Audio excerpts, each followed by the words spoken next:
Bahwa ya tips sukses itu cuma 3, yaitu luruskan niat, bersihkan hati, dan perbanyak sedekah. Saya jualan baju, saya buka produksi, terus saya juga jualan online. Tapi mungkin qadarullah belum ada rezeki di situ. Terus saya juga ngegokar. Saya tahu ketika saya emosi saya harus datang kemana gitu. Pilihlah orang-orang yang baik, teman-teman yang baik, sahabat yang baik, teman sharing yang emang berkompeten untuk memberikan nasihat gitu. Bukan asal sharing sama orang yang nggak berilmu.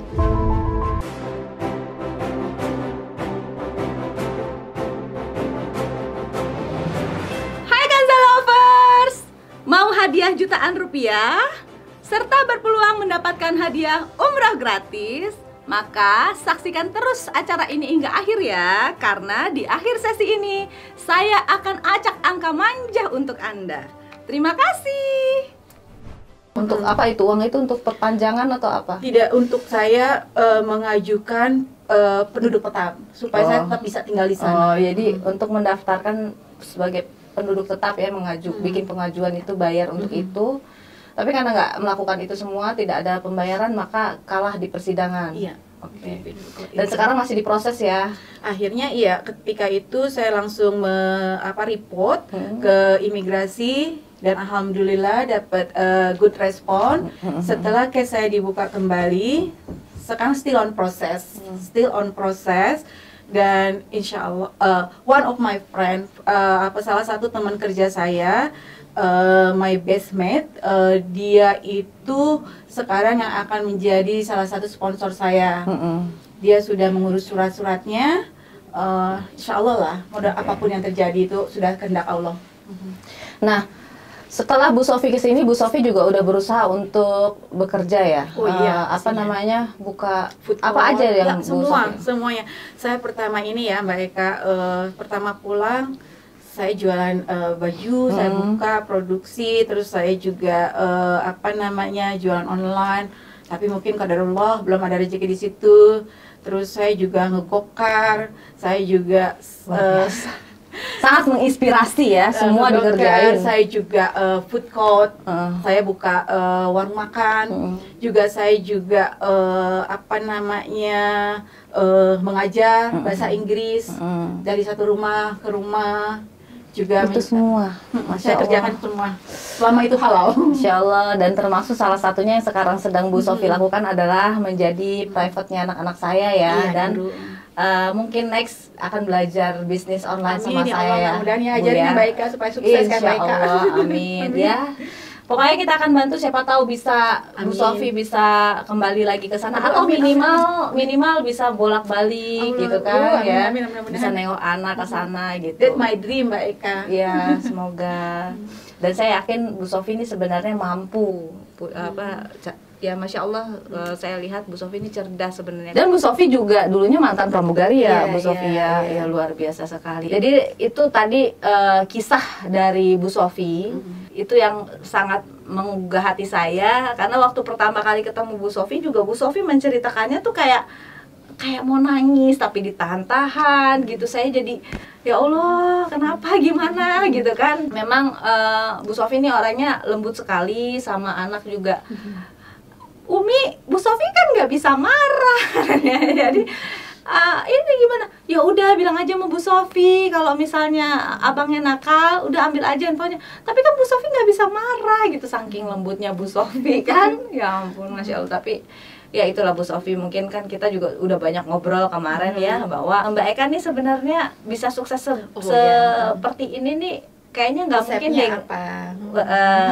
Rahasianya apa? Pasti nggak mungkin kalau nggak ada amalannya, kata Bu Sofi. Gitu. Pasti ada amalan yang dikerjakan yang aku nggak tahu.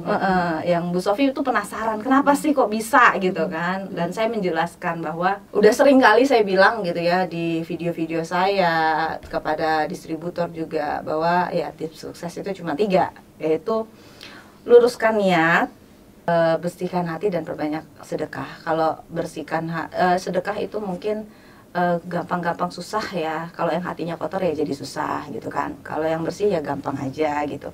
Nah, bersihkan hati juga itu kayaknya sepele, tapi ya sebenarnya kalau kita niat, ya sebenarnya gampang sih gitu.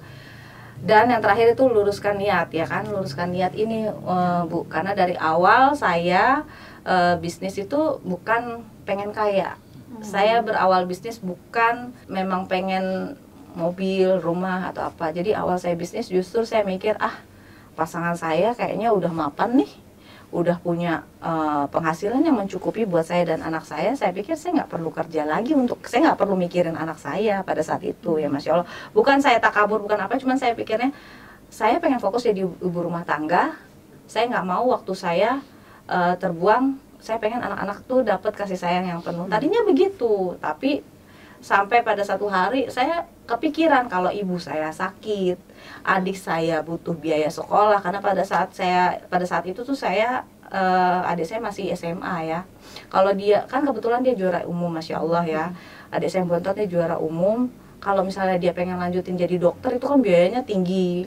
Terus kalau seandainya mau lanjutin dokter terus ibu saya udah nggak mampu lagi biayain, terus saya minta uangnya sama siapa? Kan nggak mungkin begini sama suami. Jadi itu motivasi saya sih Bu. Saya pengen cari uang untuk bisa biayain dan menjamin kehidupan adik saya. Karena saya udah putus, maksudnya saya memang bukan saya putus sekolah.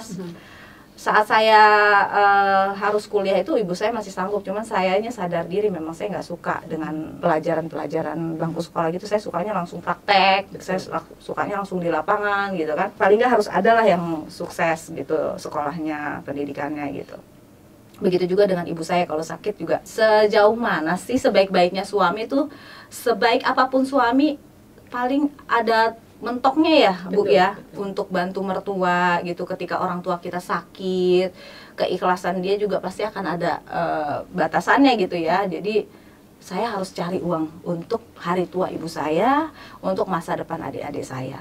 Jadi motivasinya itu sama sekali nggak kepikiran untuk diri sendiri, bahkan sepeser pun waktu itu dari tahun pertama kali saya bisnis sampai tahun ketiga itu saya nggak sentuh-sentuh, bahkan beli lipstick pun saya nggak pakai Bu gitu. Nah balik lagi, tapi kan namanya makin tinggi pohon makin kencang anginnya, dan saya juga sama seperti ibu. Semua manusia selama masih dikasih napas pasti dikasih ujian terus. Saya pun sama. Tapi kuncinya satu Bu, apa yang kita alami, kita dapat musibah apapun itu, walaupun kita dijahatin gitu kan, tetap itu nggak akan terjadi kalau kita nggak bikin salah, karena nggak mungkin ada asap kalau nggak ada api gitu kan ibaratnya. Jadi saya introspeksi diri bahwa mungkin saya memang banyak dosa kan Bu ya. Mungkin Bu Sofi juga kan dulunya mungkin pernah buka aurat, nggak pakai hijab, betul, ya kan. Apalagi saya dulu memang udah nggak pakai hijab, pakai bajunya juga ya agak seksi karena model kan. Terus kita ngelawan orang tua juga, saya keras gitu, nyusahin orang tua, dan mungkin terhadap sesama teman kita nggak sadar banyak dosa-dosa yang kita lakukan. Ya inilah mungkin cara Allah memberikan hisab kita di dunia gitu, sehingga muncullah kata ikhlas. Ya singkat cerita kayak gitu. Akhirnya Bu Sofi menanggapi apa tuh Bu, dengerin filosofi hidup saya tuh. Pendapatnya Bu Sofi itu gimana? Bagus banget. Makanya waktu itu pas kayaknya udah sampai di tempat itu, pas kita keluar kota bareng itu, kita itu aku langsung telepon anakku. Aku bilang, "Nah, Ibu bicara nih sama Tante Eka," gitu kan. Nah, kalau untuk mau sukses itu berbisnis ada 3 kuncinya. Terus saya sharing sama anak saya, terus anak saya write down, dia bikin note gitu kan.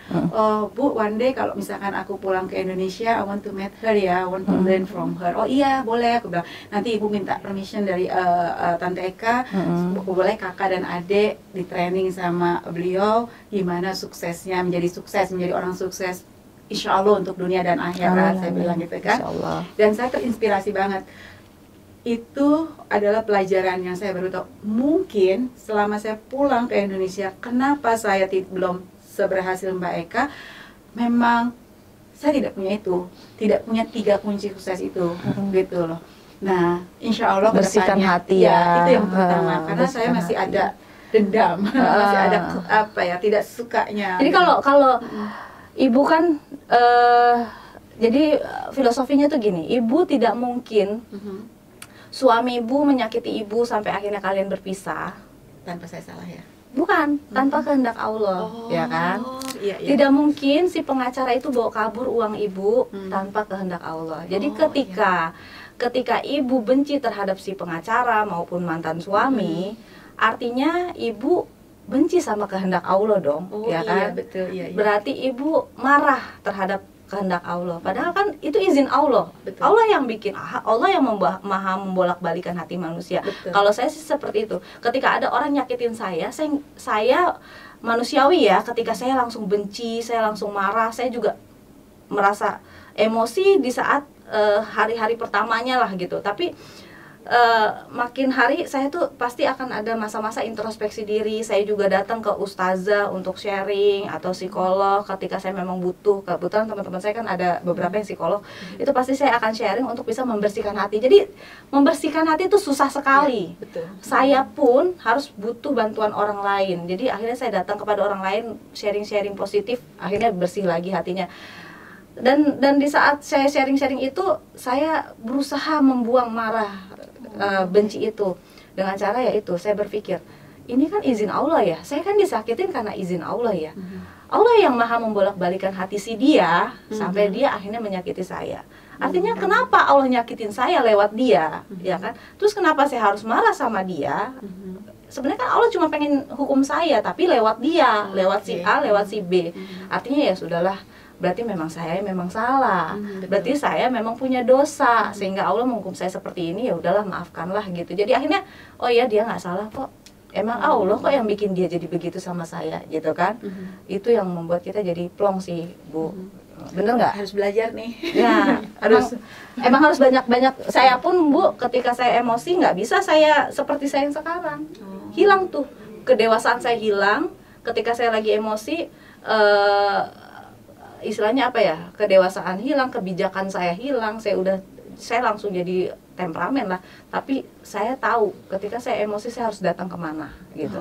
Pilihlah orang-orang yang baik, teman-teman yang baik, sahabat yang baik, teman sharing yang emang berkompeten untuk memberikan nasihat gitu. Bukan asal sharing sama orang yang nggak berilmu ya. Harus yang berilmu, minimal kalau bukan berilmu agama, minimal ilmu psikolognya ada gitu kan. Oke. Sekarang lanjut ke produk nih, Bu. Balik lagi nih, kan kita juga sharing-sharing di sini sering soal produk juga nih. Nah, setelah kan kemarin Lebaran Idul Adha itu Bu Sofi kan ikut nganter saya ya, kita berdua gantian nyetir gitu, pergi ke Jawa Tengah ya. Lalu di hari kedua saat di Purwodadi itu Bu Sofi mengeluhkan sakit dan gak bangun dari tempat tidur.